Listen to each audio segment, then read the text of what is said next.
Hi, I'm Dori Arazi. I'm the director of photography at Santa Monica Studio.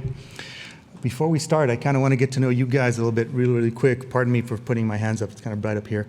Any art or environment art people in the crowd today? Awesome. Level designers? Sweet. Animators? Represent.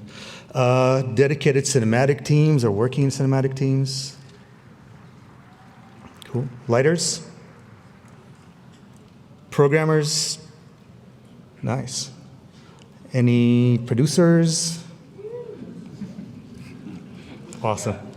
Cool. Any people with like a background in photography? Awesome. Well, thanks for coming. Concept art. How could I forget? My bad. You guys are awesome. Cool. So before we go on, spoiler alert, we are going to be showing some content from God of War. If you have not played the game yet, my apologies. So on God of War, we were trying to create an immersive, interactive narrative experience that was meaningfully engaging in a uniform manner, from beginning to end. We're trying to kind of challenge the concepts of a game moment versus a cinematic moment and take the concept of a video game into true interactive entertainment. Now, saying emotionally engaging is easier said than done. All of us, probably mostly all of us, especially people into games, are constantly bombarded by media, movies, TV, games, the little screens we have in our pockets. These contents are always trying to vie for our emotion. And what's happening over time, we get desensitized. We actually start creating barriers and defenses to push against that content, so pretty much we could say sane. So how do we break through these barriers? How do we create visual content that is emotionally resonating? So we had a theory. We're going to try to combine the idea of mentally engaging our players with emotionally engaging our players. Not just grabbing them by their mind, but grabbing them by their gut, grabbing them by their heart. And not separately in different beats of the game, but together and hopefully all the time. So as we go through this talk, I'd like you guys to ask yourself constantly 3 questions. One is, how are we experiencing the things we are looking at? How do we gauge that experience? And why are we feeling it the way we're feeling it? Once we figure out the how and the why, let's try to figure out what we can do about it in order to kind of utilize it, in order to push that engagement experience. So let's look at what we have out the gate in games. We have a superpower, and that is mental absorption. Most of the mechanics we have from the last amazing 20 years or so of game design is the ability to suck the viewer into the content, and that is a very mental experience. So if we look at some of the standard mechanics we have in games these days is navigation and exploration. It's a big boon to absorption, getting us sucked in. We have puzzles and other engaging mechanics. It's a big boon to absorption. We have combat. That's a big mental absorpting parameter. But we also have story. And story allows us to engage the viewer in a bit more of a sympathetic way. And before we move on, let's talk about the difference between sympathy and empathy. It's going to be critical for the remainder of this talk. Sympathy is our ability to feel something for somebody else. It's a feeling for them experience. Empathy is our ability to get engaged with somebody else's emotion, but actually feel it as myself, as us, as we. It's a personal versus an external experience. The tricky thing with empathy is, at least we found, that you can't engage empathy directly. It's an amalgamation of different parameters coming together, and we'll get to that in a little bit. So we are trying to take absorption and combine it with sympathy to create a sense of empathetic immersion, a sense you are truly, really there in the content, experiencing it as yourself, both from a mental standpoint and from a sympathetic, emotional standpoint. So how do we do this? How do we take absorption and combine it with sympathy?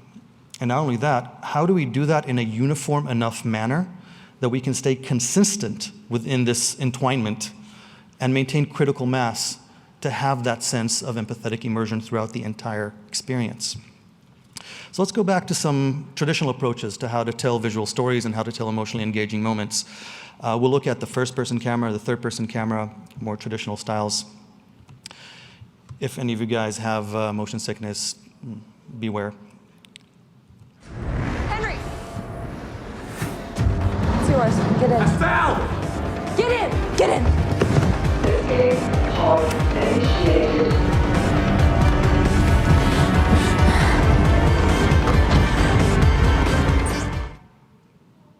Cool. So let's ask ourselves, how do we feel about this? I definitely felt that was me, right? I was the protagonist. That was really immersive. I was very absorbed. But I didn't really feel much for the protagonist. There was no emotional connection for me. There was no sympathy. And if you guys noticed, the protagonist was pushing their hand forward towards their female counterpart, trying to say something, but they didn't speak. And we'll get to why in a moment, but that's actually a critical distinction, a very big problem with the first-person camera. Now let's take a look at a third-person camera and see how that makes us feel. I said they're mine. See, that's the one that put me in here. Oh, yeah, Scrapper 142. Gotta watch out for those Asgardians, man. They are hard to perish. Asgardian. Hey! Hey! Hey, Do not zap me with that thing. I just want to talk. Asgard is in danger. I got him. Cool. So I definitely felt for them, right? There were characters in front of me. I felt for their experience. Sympathy was definitely evoked in me, but I wasn't there. I was kind of like a fly on the wall, experiencing this whole thing through my mind's eye. So while I did have sympathy, I got a really big dip and deficit in my absorption. So there's a problem here, right?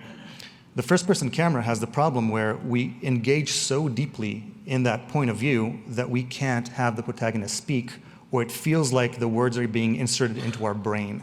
And the first thing we do is we pop out of the experience. We get a sense of mental and emotional dissonance. So we can't really tell a deep emotional story in first-person camera. Third person, while it's really sympathetic, it's not absorbing enough. So we can't actually get to sympathy with a traditional third-person camera. So how do we push absorption onto the third-person camera to create a sense of empathy? So our theory was this.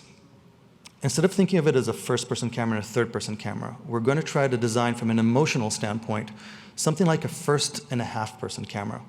We're going to try to use the third person, but bring the experience from them to me.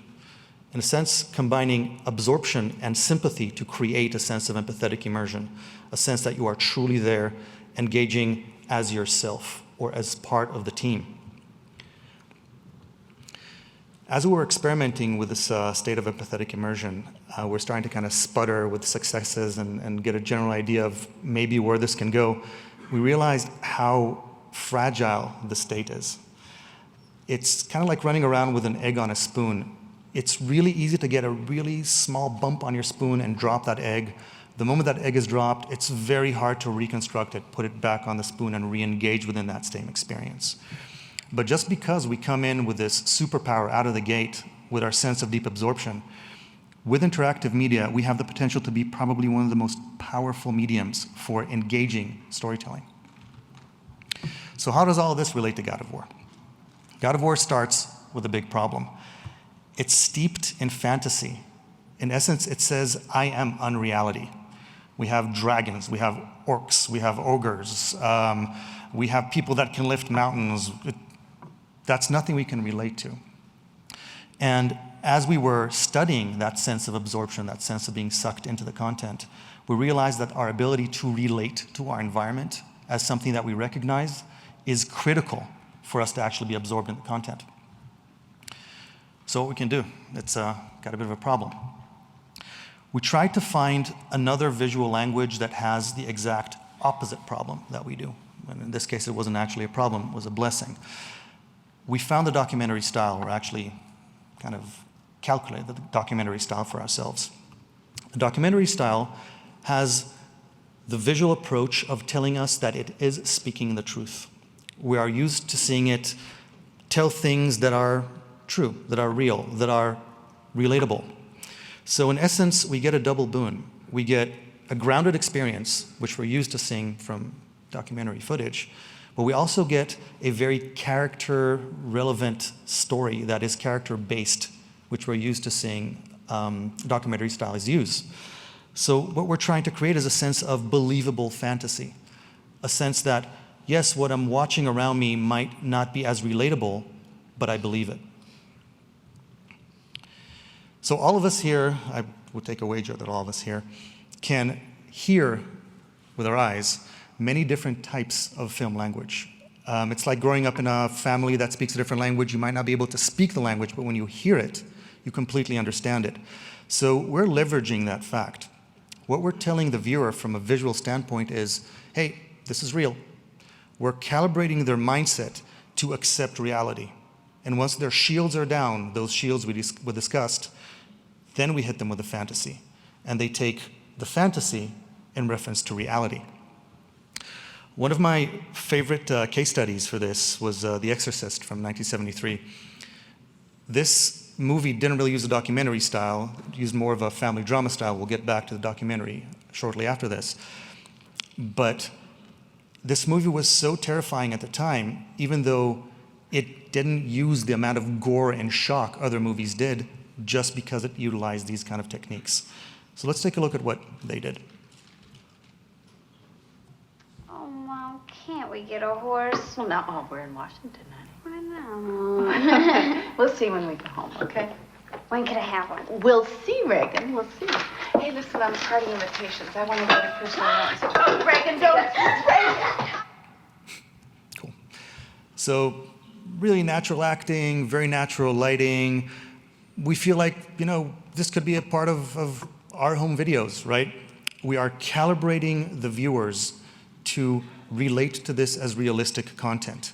It is very relatable. And the moment that brain is calibrated to relatable realism, this happens. The Holy Spirit, by this sign of the Holy Cross of our Lord Jesus Christ, who lives and reigns with the Father and the Holy Spirit. Damien! Amen. God, defender of the human race. We hit the viewer with horror. So what we're doing is we're taking horror in the context of family drama.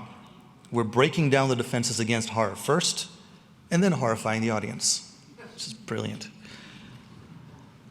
So we're essentially taking the documentary form in God of War again to bring in those absorption mechanics from that very raw documentary style on top of that third-person camera to bring the relationship to the content from them to me. That way, instead of sympathizing with the character, we're empathizing as the character. So what was it in the documentary style we chose to latch onto from a visual standpoint? For a start, our camera never does anything that a human operator can't do. And that was huge. That was a huge boon to absorption, because we never hit the spoon with something that we are not used to seeing in real life. We also shot handheld style, which is something that we're used to seeing with our smartphones and our home videos. These are things that are realistic. This is stuff that we're used to seeing every day. Our shot design from a lighting and environment design standpoint was very naturalistic. We didn't go the whole soundstage Hollywood style where all the lights are painted and everything looks fully beautiful and controlled. The world looks as it would look if it was lit naturally and designed naturally. The acting was moved away from the big Shakespearean drama kind of style and moved more towards a relatable character story from the way it was acted. All of those were great boons to absorption. But we also did something on a sympathy side. We staged all the action with a focus on a subjective character experience. And what does that mean? Every scene, and this is mostly for the cinematic content, the controlled content, was owned and emotionally driven by a specific character that we knew and designed ahead of time.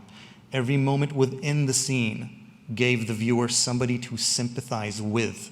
And again, that comes back from traditional cinematography and how to stage shots so they can stay sympathetic. We never let you go from a sympathetic standpoint. You always had something to emotionally, or somebody to emotionally relate to. Another detail we used on the camera side was to constantly keep the camera motivated to move. And what does that mean? As a camera operator, I can move the camera because me, as the camera operator, is interested to see something. What that does is it brings sympathy from the viewer to the camera operation, and it takes it away from the people in front of the lens, in front of the screen, which are your heroes.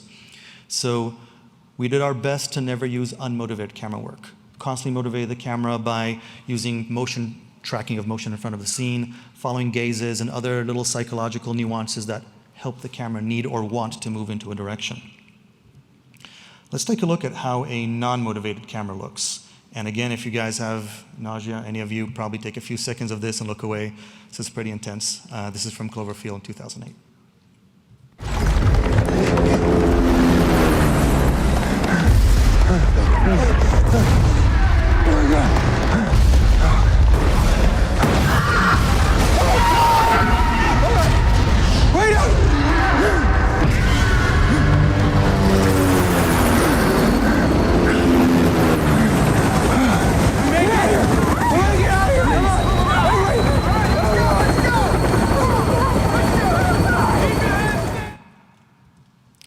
So even though this was technically a third-person experience, the camera was so much had a mind of its own that it was almost a first-person experience.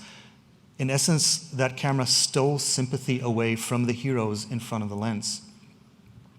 Let's take a look at what we did on God of War. This is from our E3 2016 trailer, and this is an action sequence, a combat sequence, that are actually harder to design to stay motivated.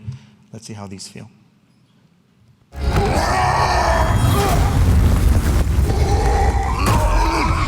No, boy! What? Do it!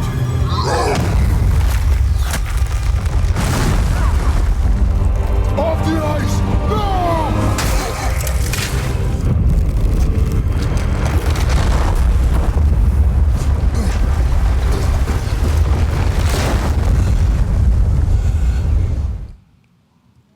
So the camera was moving around, zooming around, doing some crazy stuff, but never in an unmotivated manner.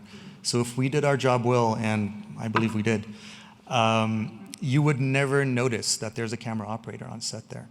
You will just be focused on the action, which brings us back to the idea of staging and blocking a scene. If you do want to block a scene in a way that the camera stays invisible, you can't just shoot it or film it. You have to think about how the action motivates your camera movements and plan for that ahead of time.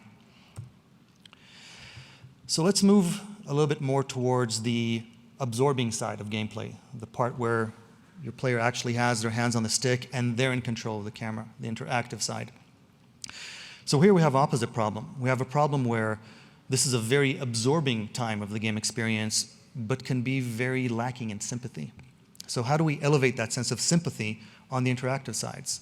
What we try to do is pretty much put ourselves in the mindset of shooting a scene and thinking as image makers and as visual storytellers, what are the processes we are doing in order to make a certain moment feel a certain way?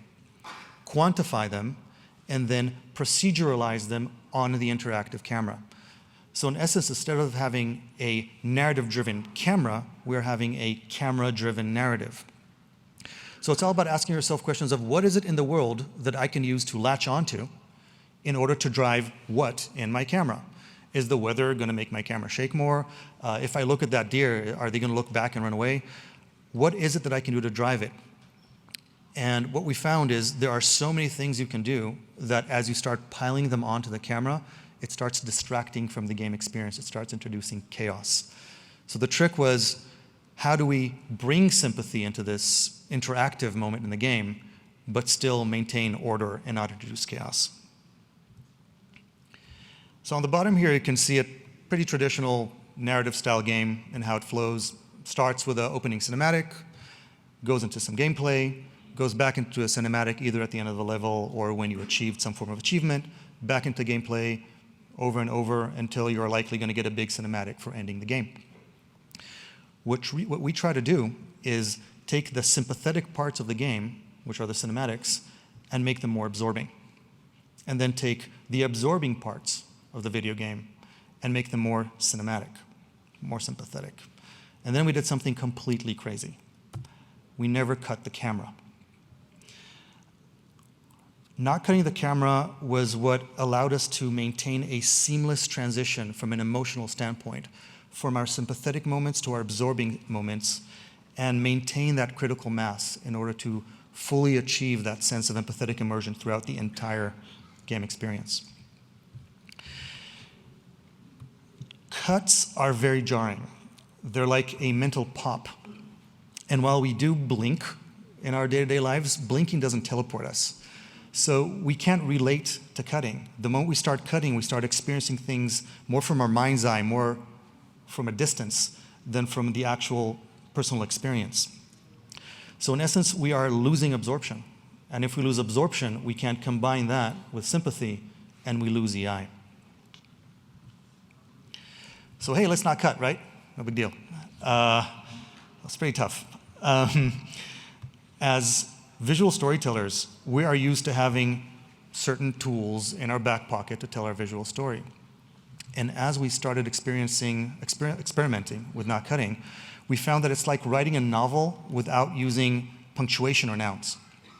You can't create establishing shots, you can't cut to reactions, you can't cut to inserts, you can't use editing for pacing, you can't use editing for clarity, you can't cut in and out of your cinematics, you can't cut between your prime lenses to get different types of emotions from your lensing.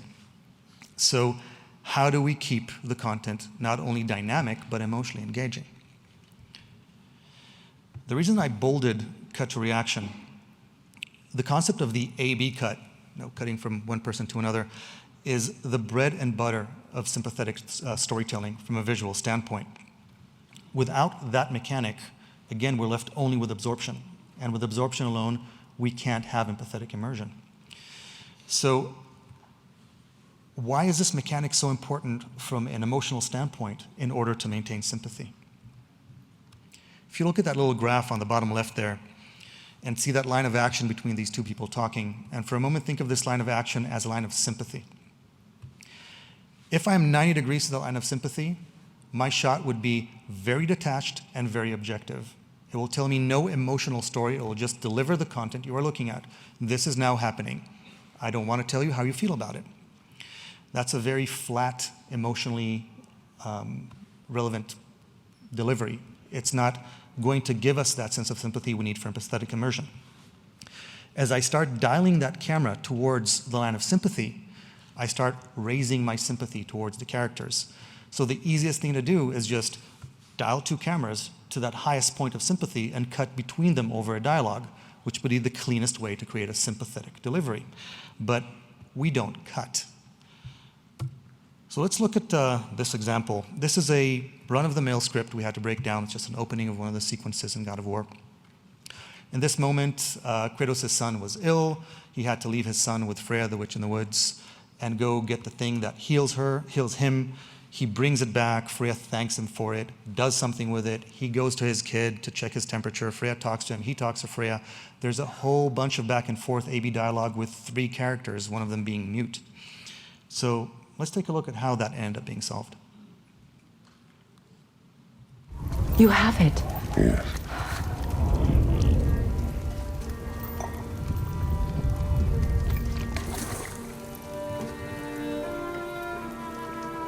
Back of your hand.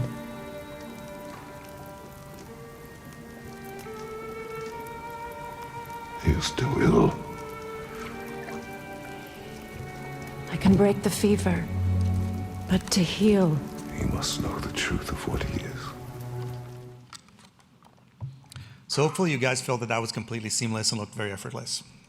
If not, then I'm not going to be happy right now. Let's take a look at what we actually had to do to make this work. You have it. So we push in to a two-opening shot. We use Freya's screen left motion to motivate the camera to move, to give her moment to establish her having business with this item. Then we use her screen right motion to reveal a three-shot, providing empathy between Kratos and his son. Now we're Back both of your facing head. camera. We can have a dialogue. He is still ill. We give her motivation to leave Can her break spot, the fever. using her screen left motion with a zoom to give her her But to line, heal. having her screen right reveal Kratos to give his B delivery. And we had over 3.5 hours of this kind of content. So, good times.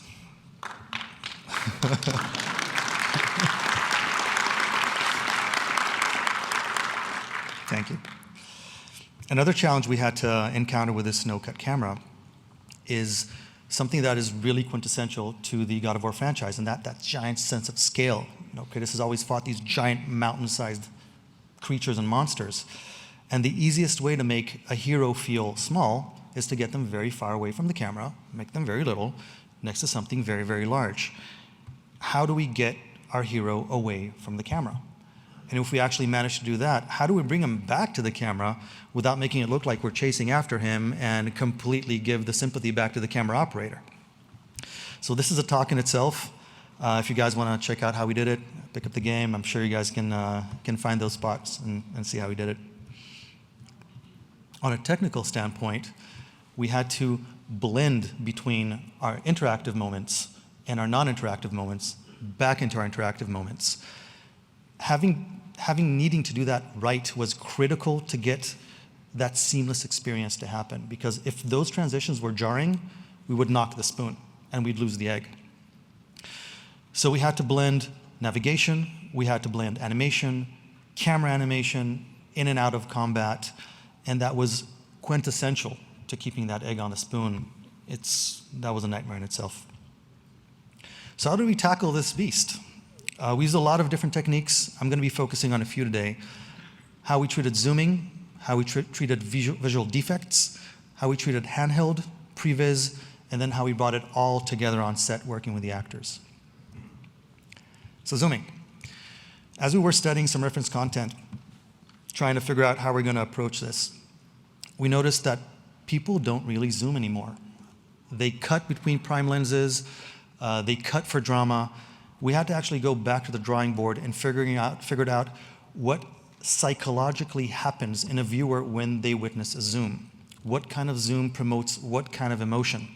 And not only that, how to blend our zooms into the content, because again, we don't want to draw attention to the camera operation, so the zooms have to be completely invisible.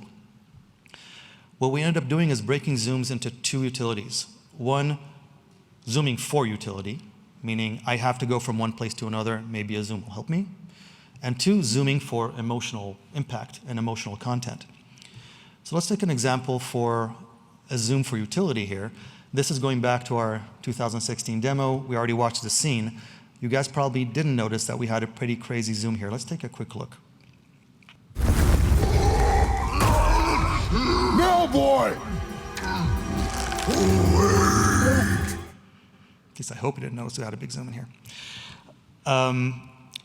What we did here, we used a really wide 24mm lens to exasperate that big impact when Kratos slams that troll into the ice, to get that drama we needed from a wide-angle lens. But then we needed to be 20 feet behind action within probably a matter of a second and a half to get over the kid's shoulder when he draws the arrow. So what we did, we dollied the camera back as we were zooming in, which essentially maintained Kratos on screen in the same size he was, making you feel like there's no camera movement while we're actually trucking the camera 20 feet back. Let's take a look at that again in slow motion. Look at how that environment in the background compresses as the camera zooms. We're 20 feet behind him. Now let's look at an emotional content zoom. In this scene, Kratos starts off his, traditional standard mean kind of tough dad, very impersonal shot, 24mm wide, and very quickly after that, we transition to Kratos having one of probably the only two intimate moments he has within the game, and that's gathering the ashes of his wife that he just cremated. We ended up pushing all the way to 120mm to get that sense of intimacy and compressed internal space. This is actually the biggest zoom range we did in the game. What we also noticed is in order to hide a zoom but still make it emotionally impactful, we can kind of slap it on some motion that the character does, utilizing the motion to convey the zoom. And if it's designed well, that motion also conveys what the character is emotionally going through. In this case, it's a walk from his son after he dismisses his son to walking towards his wife's cremation site. Let's take a look at how that looks.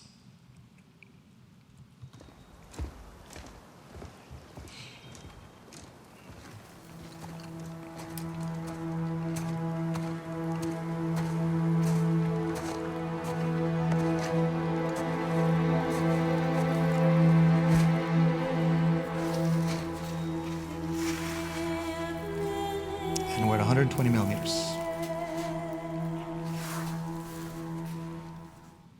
And then, of course, we have to find our way back, right? But that's a different story. So, our approach to visual defects. We actually worked pretty hard to make our visuals look worse. The whole thing came from the problem of the uncanny valley. And for those of you who are not familiar with the uncanny valley, the traditional thought would say that if something looks better, then it looks more believable. Kind of like in a linear manner. The more believable, the more relatable. What actually happens is when something becomes very close to realistic, our psyche starts judging it in a very harsh manner. It looks for realism, and it finds all the defects. There is a giant deep dip in believability just before you hit photorealism.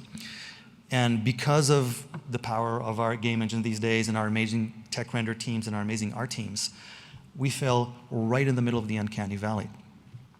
So what we try to do is go back to the documentary style and find things that we relate to as realistic footage and slap on top of the image to try to at least, if not completely skip over the uncanny valley, kind of make it more shallow, less deep.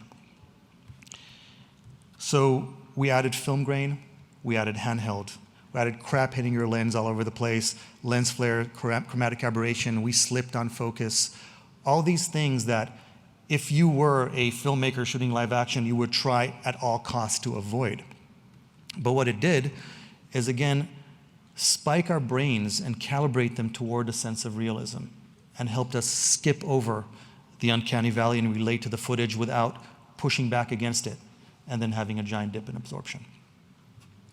A quick note on that, having a very strong understanding on how lenses, real-world lenses work, how film backs work, how photosensors work, how images actually get created in what fashion, allowed us to do this in a very realistic manner, not just by slapping some elements on the lens or on the screen in our case, and hoping to achieve a sense of realism.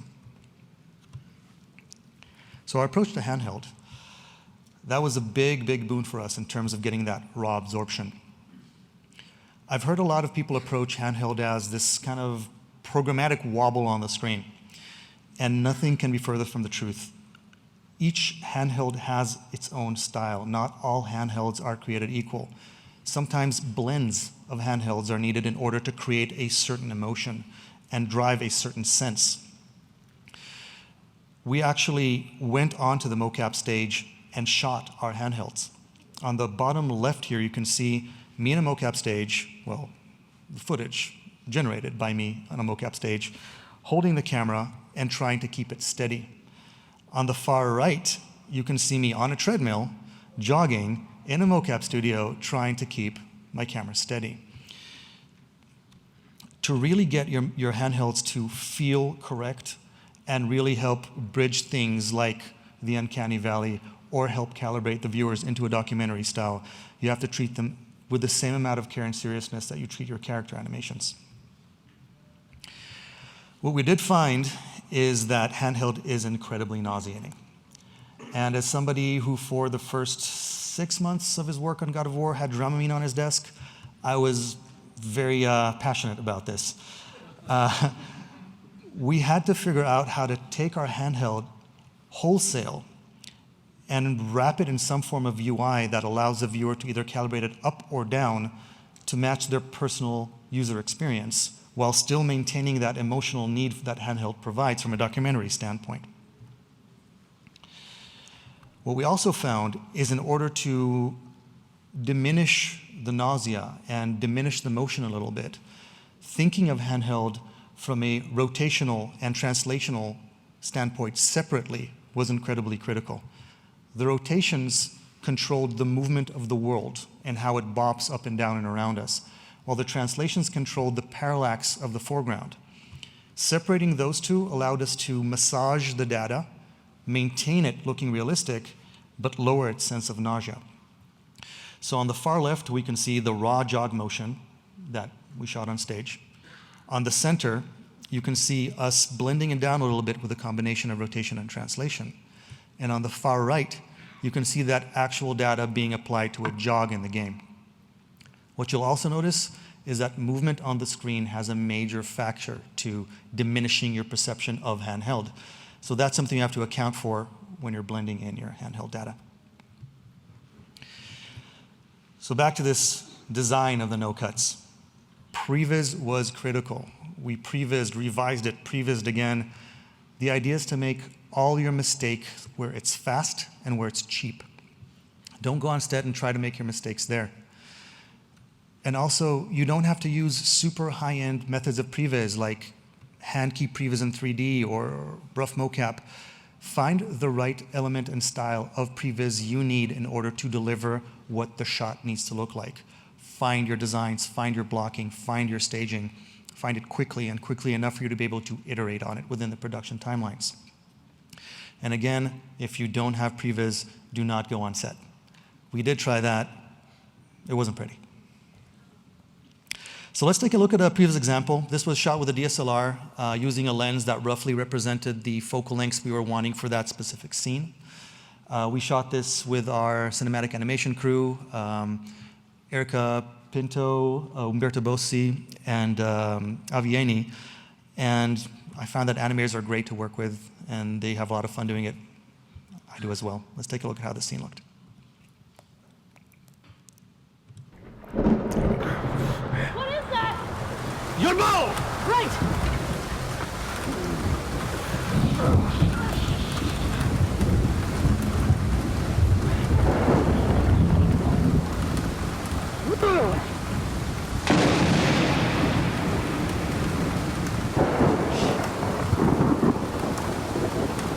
I'm glad you agree.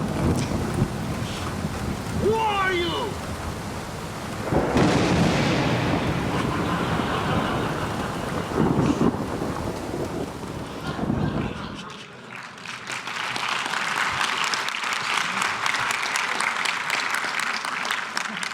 So again, working with your teammates is awesome. We had a lot of fun shooting this scene. We slapped it together, put it into After Effects just to get some lighting cues, some audio cues, just to find the mood of the scene. But we found exactly what we needed to do to make the scene work. We found the blocking, the staging, where to hide the zooms, how to stage the scene to properly emotionally deliver. So now let's see how it actually looked like in the game. Your ball.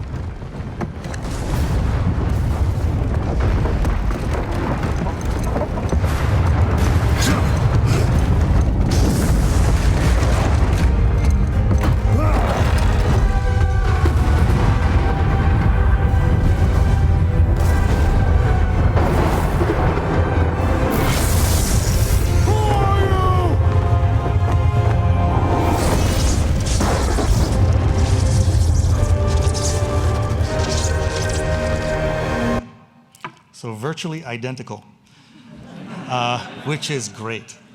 It means that we know what we're doing on set. We know how to design this ballet between the camera and the actors, what the actors need to be doing, what the camera needs to be doing, when, at what pacing, and we don't have to figure all that out on set, which makes shooting really, really, really comfortable. One thing to keep in mind, though, some things to keep in mind about previs. If possible, at least for me, refrain from prevising in a three-dimensional software. That idea of needing to use a skill set in order to explore a shot already takes you one step away from cleanly exploring your concepts. If you can explore all your scenes in your mind, draw them down in quick thumbnails, and then only go into the 3D software where you're trying to figure out if what you visualized actually works. I find I get much better and much more interesting results. Just because of the realism of game production, We don't always have the environments that we're going to shoot in ready when we need to shoot. So by all means, if you can, try avoiding that temptation of shooting generic. And what does generic mean? Oh, we'll just shoot or design or animate based on our characters, based on where the camera's going to go, then we're just going to take that whole thing and just plop it into an environment. It's going to look great. It won't. You have to think about how the environment is going to look like in your shot. You have to think about what your characters are going to be touching, where they're going to be sitting. Without that level of interaction with your environment, your scenes are going to be flat, and you're going to lose a sense of absorption, and you will not be able to create empathetic immersion. So find a good cadence with your level designers and your concept artists and your level artists, and see if you can find a way to roughly thumb out areas that will give you what you need in order to drive your scenes forward without pushing the production timeline beyond what it can go. The bottom line is, if you really bust your butt and work like crazy and it looks like you've done nothing and things look completely natural, you're onto something. So how to take this whole thing and work with the actors? Rehearsal was key for us. Actors already have a lot on their minds. They have to find the character, they have to memorize their lines, especially in a oneer, because in a oneer, they have to memorize all their lines for the scene. It's not per cut and not per shot. So if they now have to memorize the choreography of what they need to be doing on top of their lines and trying to perform, you're not going to get a good performance out of them. So incorporating that rehearsal and trying to get them to incorporate the ballet was very comfortable for them to then take that information on set and focus on acting. As the shot designer, you have to always keep in mind that you want to give your actors the freedom to perform and surprise you on set. You don't want to tie their hands so tight that you tell them exactly what to do and when, or why you're bringing them in the first place. So it's always a matter of finding that balance, designing things in a way that will be evocative, but letting your actors do what they are there to do. Having the camera itself on set with the actors is also a huge bonus. Actors kind of have a broken psychological approach to how they look at the set around them. They have one side looking at their actors, the friend actors, working with directors and working with the actual emotional content, but they always have a mind on where the camera is. It allows them to dial in the performance. Is this going to be a facial performance? Is it going to be a full body performance? What am I emoting with? Is it my voice? Is it my full body? Without that, you're just going to get performances that constantly feel like they're stage performances. And that's not going to squeeze out the kind of drama you can get from what the actors can do.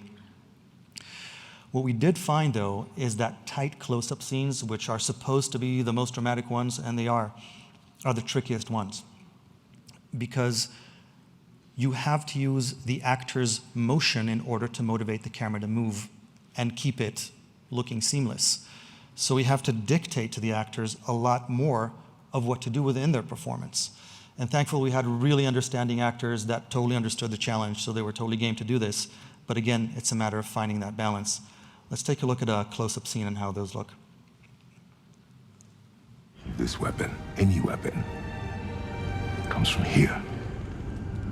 But only when tempered by this. By the discipline, the self-control of the one who wields it. That is where the true strength of a warrior lies. You must never forget that.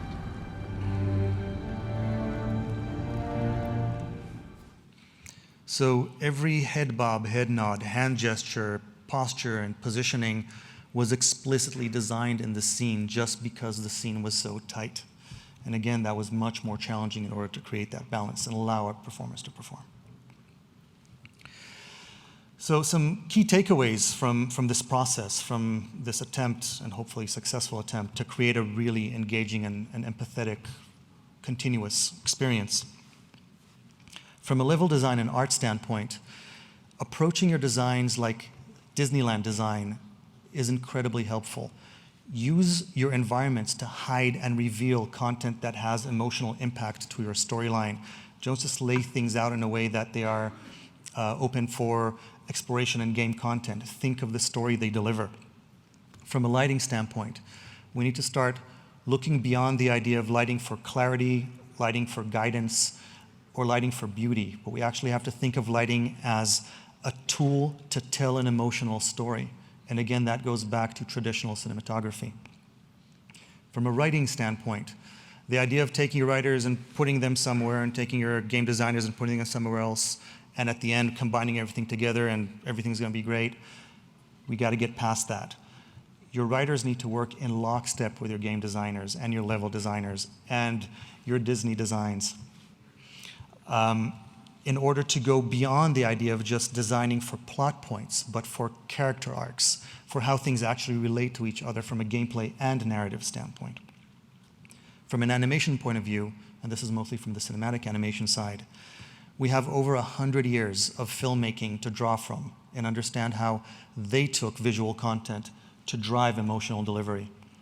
While not all these techniques are 100% applicable to game design, each of them has some level of wisdom that we can utilize and help to elevate our emotional content through our game cinematography.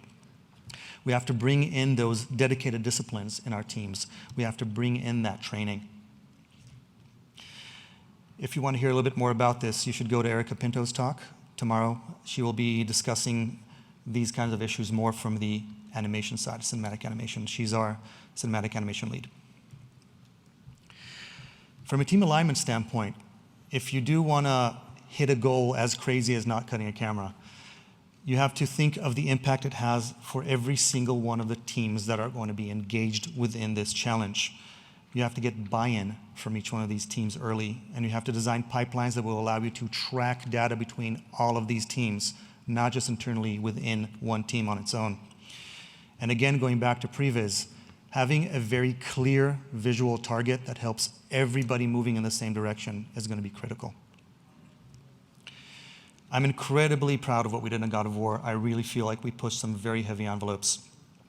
But this kind of media can go far, far beyond the idea of empathetic immersion. We have to really grab the kind of tech that's at our doorstep. We're going to be able to render photorealism in a very near future. We have to challenge the norms and evolve our media. We truly have the capability of being one of the most emotionally engaging modes of emotional delivery. We have both the means and the tools to be a new type of art form. Thank you.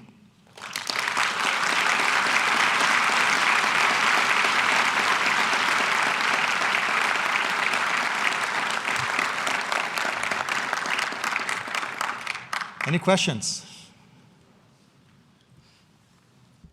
How you doing? A great talk. Thank you. A lot of great information in there. I just had a quick question. During production, did you develop any specific hardware to help you with this type of these movements? I know in behind the scenes stuff, I've seen the handheld camera you're using, but if there was any specifics that that you were able to share, I'd be curious. Yeah, absolutely. So the concept of virtual cinematography has been out for a while.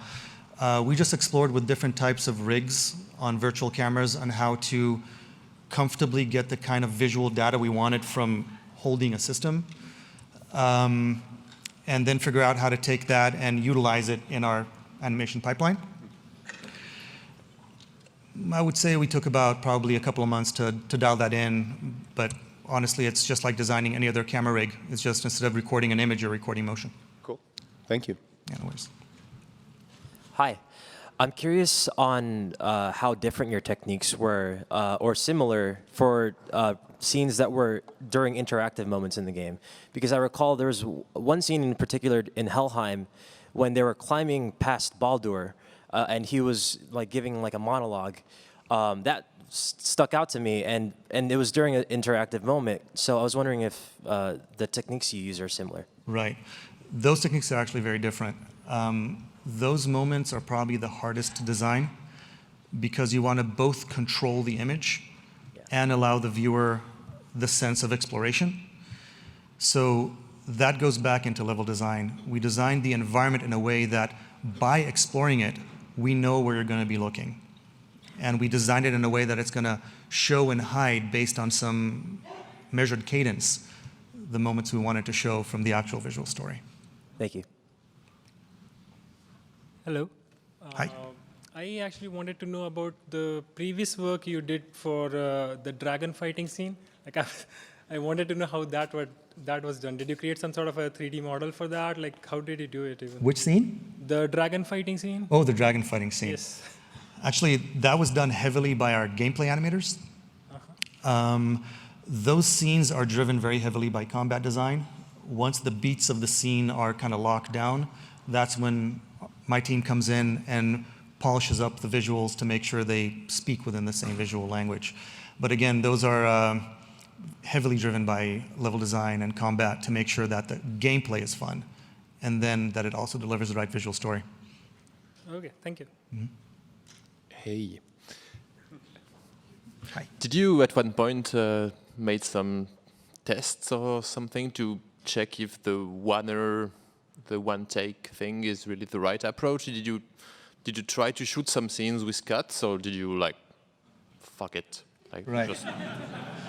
I mean, man, I wish I could. The mandate to not cut actually came from Corey, our game director.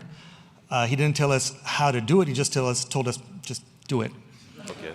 So I could never just go, hey, you know what? Screw this. I'm just going to start cutting again. I can tell you there were many times I very much wanted to. But all the tests we did were always towards making sure that the one is going to work. Cool.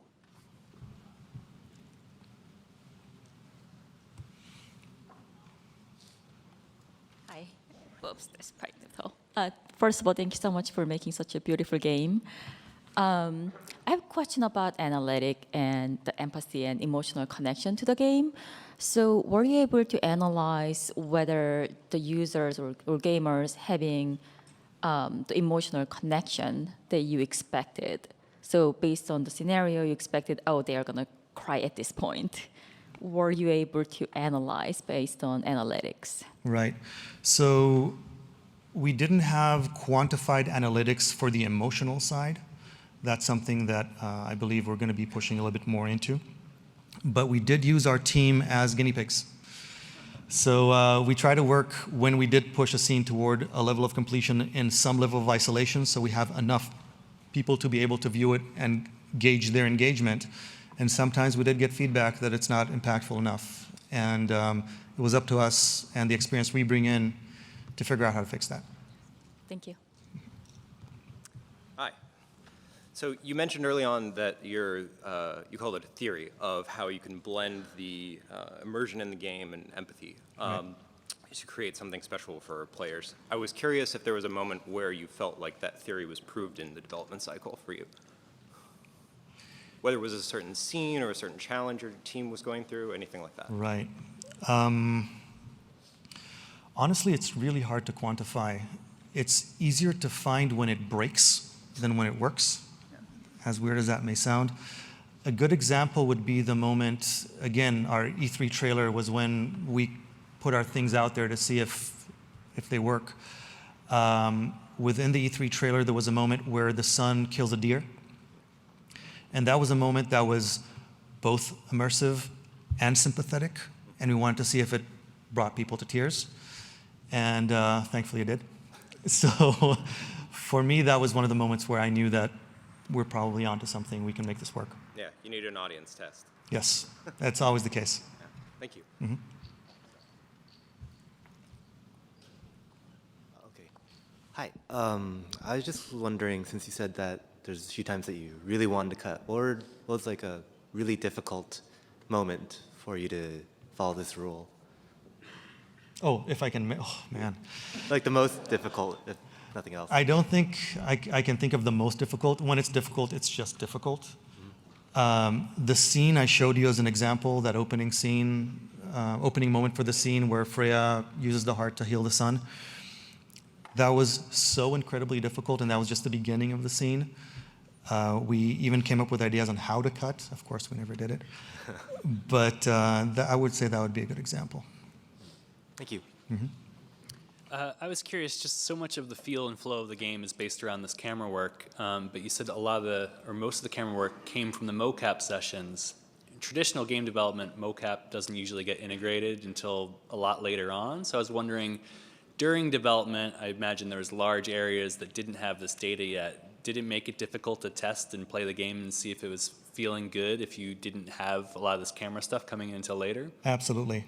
So again, that goes back to, I touched upon that a little briefly. We did everything we could to get something from the environment artist or level designers or any other team that has to do with the world building to give us context of what it is we're going to be shooting in. And then we use that in our previs. So we try to find the best way we could based on what we had at hand to figure out how the scene is going to feel. And then it was up to us to make sure we maintain that vision throughout the entire production. When the environments come in, when the final characters come in, but we knew how it was going to look way beforehand, if that answers your question.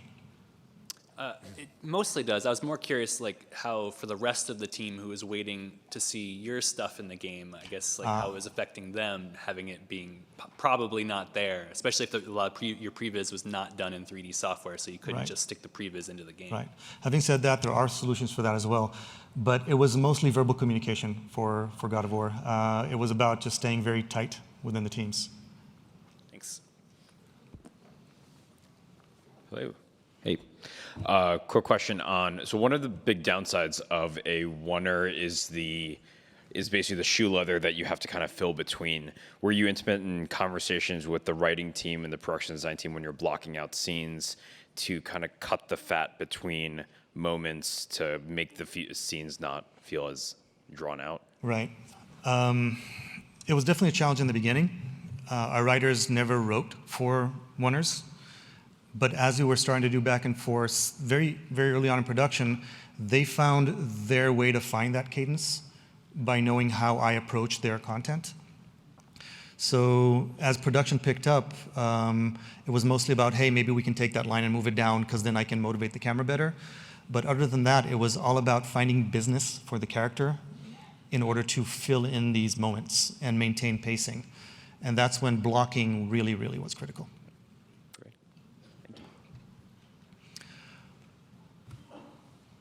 Hi. Did you create any like 2D animatics, like with storyboards, or did you mainly go straight to live action trial? So we did try. What we did find is because there is so much camera movement and such complex camera movement to do a oneer, it is, I wouldn't say virtually impossible, but incredibly difficult to portray that in 2D. It was really, really critical for us to find the exact moments and compositions where people end up in real world space.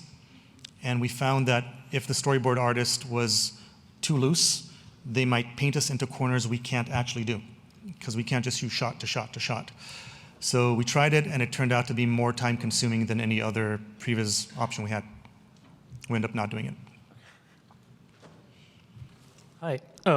For emotional immersion of the player or of the audience, I want to kind of talk about three mediums. First, textbooks or like novels, where player feels the immersion very deeply because all of there is a imagination of a player, but player or reader can't really control the antagonist or protagonist, right? So there it kind of breaks the immersion, or like there is some desire to be left there. For games where player actually controls the person they are playing, but now the creator also gets a chance to represent the scene how they want to be presented, which we have seen with God of War and many other awesome games. So now here, there is an immersion as well as control both from the player. And now upcoming technology, which is going towards VR and virtual reality, you are feeling more and more immersive in virtual world, but now creator lose the control over the camera and how the camera actually is authored there. Do you think it would affect largely on immersion? Because it kind of feels like for a long time, video games as a medium of entertainment is gonna be on a pinnacle of giving like highest immersion and highest connection compared to this other two. So what are your thoughts on it? So to understand your question, you want to see how videos might move forward to push immersion? Uh-huh. Especially talking about virtual reality, where you actually lose the control over camera. Right. And, yeah. So virtual reality is a pretty separate topic. Yeah. Virtual reality is not only a first-person experience, but it is your experience. I don't think that a controlled experience like traditional cinematics would ever work in VR. Also, we can't change the camera aspect in VR because it has to represent how we actually view the world with our own eyeballs. So our thought of VR as cinematography is very different, and that goes a little bit more towards what I was talking about in terms of a camera-driven narrative. Based on where the player is and what the player is looking at, we can bring the world to life based on their choices. But that's going to be a little different than traditional cinematography, where we do control lensing and do control things that if you controlled in VR, you will really disorient the player. Yep, makes sense. Hiya. So last question? I was wondering what was the sign-off process on this project, and how much do you have to reshoot in this project? Yeah. How much did we need to reshoot? Yeah, and what was the sign-off process? So we pretty much showed our previs to the directors. They got sign off. The moment we got sign off from the previs, we just did our best to get the previs shot properly on set. And at that point, there was merely any reshoot. Thank you. Awesome. Thank you, guys.